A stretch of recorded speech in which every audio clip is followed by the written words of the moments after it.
Okay, what is humility? Well, humility is understanding that you cannot make yourself righteous. It is also the state of surrendering to Christ and accepting His righteousness and staying dependent on His righteousness.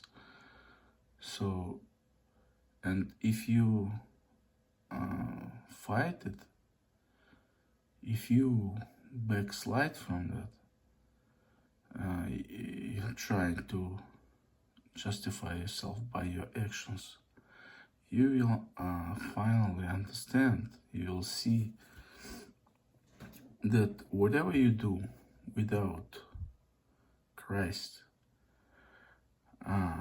you cannot achieve anything.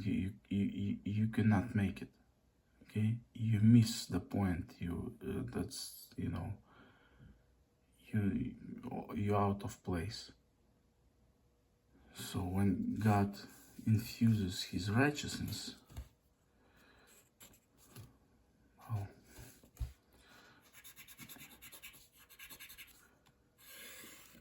okay, you immediately, just by the fact that He infused Himself into you, you become righteous.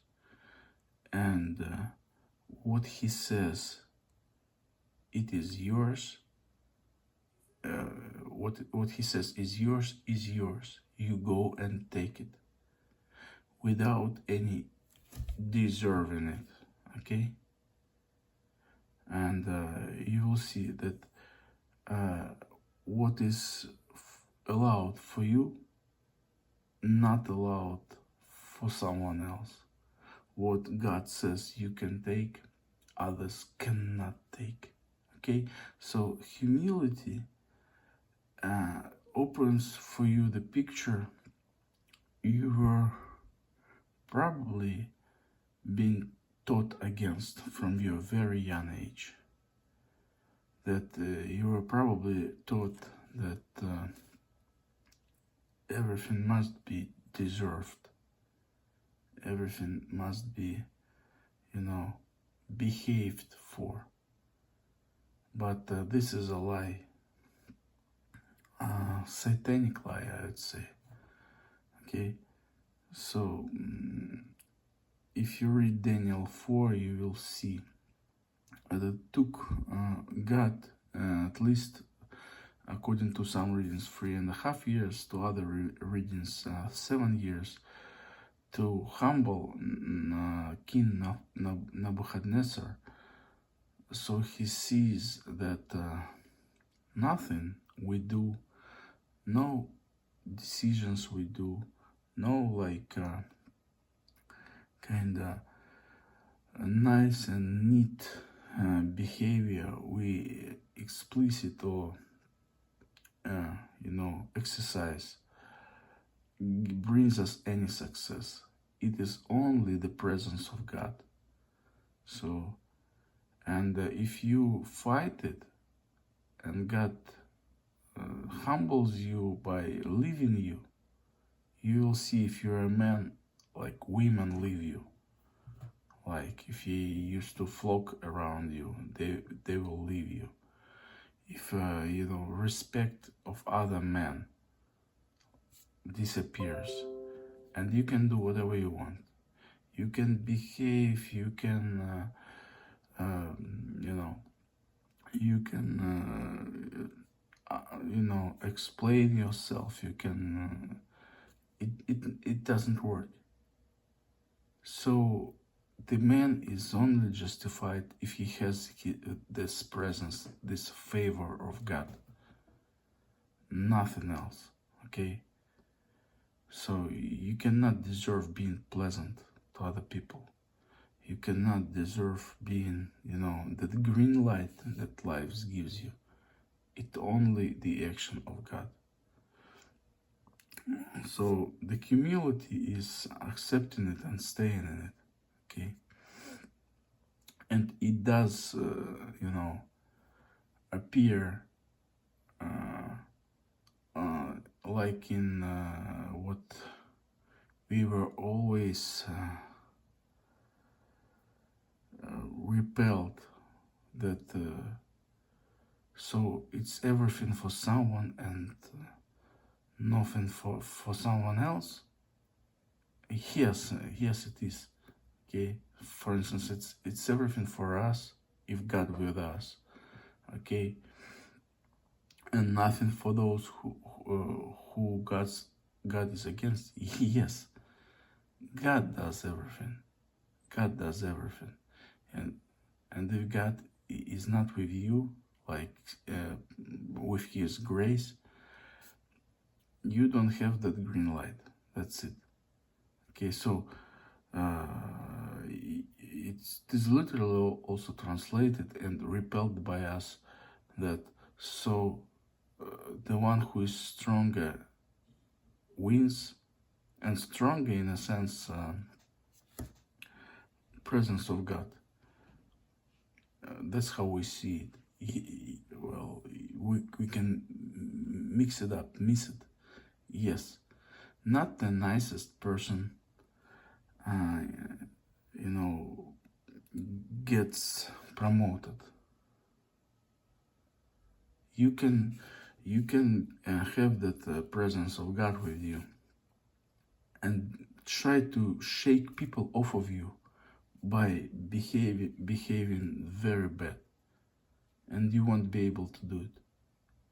People, just by the merit of God being with you, will flock with you, and you will, if you try to prove yourself by this pride, and pride is thinking that you mean anything. Like King Nebuchadnezzar only thought that it was him who built all his kingdom, okay? Okay, and he ascribed it to himself, not to God. This is pride, okay? This is just a lie. And God left him. And so if God does it to you, you will see, no matter what you do, no matter what you try, you cannot behave well enough so people return back to you.